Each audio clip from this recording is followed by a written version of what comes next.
പാലക്കാട് തടുക്കശ്ശേരിയിൽ ബൈക്കിലെത്തി വയോധികയുടെ മാല പൊട്ടിച്ച കേസിലെ പ്രതി പോലീസിന്റെ പിടിയിലായി.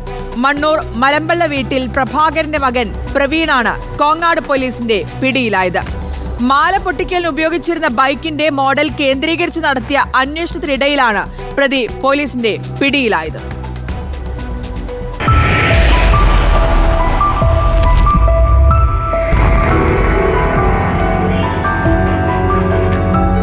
കഴിഞ്ഞ മാസം 9-നാണ് വീട്ടിലേക്ക് നടന്നു പോവുകയായിരുന്ന വയോധികയെ ബൈക്കിലെത്തിയ പ്രതി വഴി ചോദിക്കാൻ എന്ന പേരിൽ തടഞ്ഞു നിർത്തിയത്.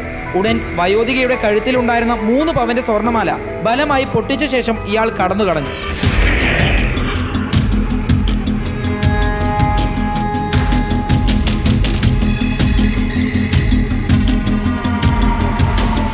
വയോധികയുടെ പരാതിയെ തുടർന്ന് സംഭവത്തിൽ അന്വേഷണം നടത്താൻ ജില്ലാ പോലീസ് മേധാവി മണ്ണാർക്കാട് ഡിവൈഎസ്പിക്ക് നിർദ്ദേശം നൽകി. പ്രദേശത്തെ CCTV ദൃശ്യങ്ങളിൽ നിന്ന് യുവാവെത്തിയ ബൈക്കിന്റെ നിറവും മോഡലും പ്രത്യേക അന്വേഷണ സംഘം കണ്ടെത്തി.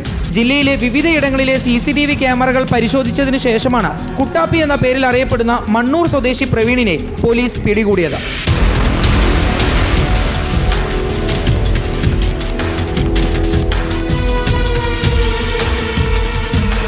കവർച്ചയ്ക്ക് ശേഷം മാല വിറ്റ് 1 ലക്ഷത്തിലധികം രൂപ ലഭിച്ചതായി പ്രവീൺ പോലീസിന് മൊഴി നൽകി.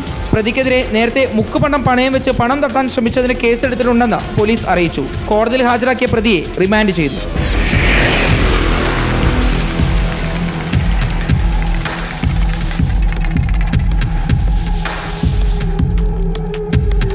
റിപ്പോർട്ടർ, പാലക്കാട്.